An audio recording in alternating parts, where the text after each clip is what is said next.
The second most requested makeup lesson that I got was for contouring. So I decided to show you a really natural, easy contouring that you can do at home. And this just depends on how you want your face to look, whether you want to do cheekbones, forehead, jaw, or not contouring at all. But I'm going to start by using the Tom Ford Contour Kit. So what you need is a skin colour that's darker than your own and slightly cooler as well. So anything cream based that is slightly cooler. And we go from the centre of the ear in an angle towards the outside of your lips. So that's the angle you want to go at to get the cheekbone, and stay kind of within where the centre of the eye is. So you can see exactly where I'm placing it. I'm placing the little amount of product there and blending in circles upwards. I'm using an angled fluffy brush just to get that product in, and not a lot of product. You don't want to create like a dirty line, you want it to be smooth. You can see that angle again from the centre of the ear down towards the edge of the lip is the angle we want, and then we're blending round and up. The darkest point should be nearest to the lip because that's where it would be on a natural cheekbone. And like I said with face shapes, I like creating more of a kind of rounded cheek, so I tend to pull it up and round to give myself a rounded cheek, and also just contour around my nose a little bit. But you might not want to do this, you might just want to do your forehead. I have quite a small forehead, so I don't find I put a lot there.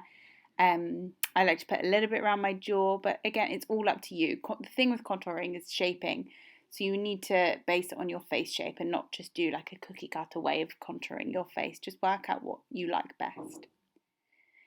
Next, I'm using a powder. So this is Harmony Blush from MAC, but any kind of cool tone powder will work. It has to be slightly deeper than your skin tone. I'm putting it on top of my contour, but you could use this instead of as well. So the exact same angle, circular motions, a very similar action for the cream and the powder. But the reason to use it on top of powder would be to set the cream in place, especially if you have oilier skin. You don't want something to move around too much. Whenever I contour, I add bronzer as well because contour is a cool tone colour, so it just warms the face up and makes it look a lot more natural. So I put it all over the tops of my cheeks, onto my forehead and across my nose because I like a sun-kissed look. So I do recommend to try a bronzer as well if you are contouring. Otherwise you could end up looking kind of too cold, too kind of dirty almost. So I always do that, and I also always add blush as well, and that's up to you. So now I'm using my concealer as a cream highlight. I'm not going, all in with the cream highlight. This is the natural look. I'm just doing a small triangle under my eye.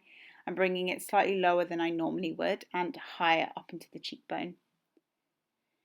I'm blending it with a fluffy brush and kind of melting it into the colours that I've already created there. And this adds height to this part of your face. So this brings the highlights in, brings it out so that you look like you've got higher cheekbones than you do, but also brightens that area, of course. I do like to put a tiny bit down the centre of my nose to create more of a bridge. And anywhere kind of in the centre of my face where that light is to kind of match it all up together. Now I'm going back in with my bronzer brush just to make sure everything's melted together. I don't like having any strict lines when I've done contouring. Obviously it doesn't really matter in photography because it will show nicely, but in person it will look quite unnatural without that. I'm going to powder a little bit with the Charlotte Tilbury powder on top of where I've used the concealer. It's up to you how much powder you want to put. You can bake by putting absolutely loads of loose powder and then brushing it off, and this works beautifully well, especially if you have oily skin and you're doing it for a photo. But if you do have any kind of fine lines or wrinkles under your eye, they will show up the more powder you put, and bear that in mind.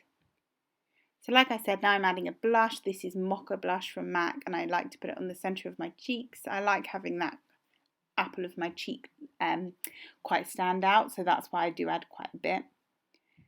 Now I'm highlighting. So this is a different kind of highlighting than before. This is with a shimmery tone and adding it to the high points of the face, like I said, just to bring them out and add some sheen as well. So I'm using a fluffy brush and I do a kind of C. You can see now it's like a C shape across my cheekbone and under my brow and slightly over my brow as well. This is Soft and Gentle from MAC, and it's a more natural kind of colour. And it depends whether you want to use a cream-based highlighter or a powder, depending on what you prefer or your skin type. Again, obviously powder for oilier skins and cream for dry skin. So this is just showing you that a cream product would be very nice as well. I do love a cream product. That's Pearl from MAC. And now it's all done. I've got the rest of my makeup on, and here's the finished look. It's quite natural. It's not too much. I can look to the side without it being too obvious. And I do have a little bit more depth in my face because of it. I don't do it every day, but it's a lovely look to try out, and I'd love to see if you have tried it. If you could send me a photo and let me know how your contouring went. Thanks for watching, guys. I'll see you soon. Bye!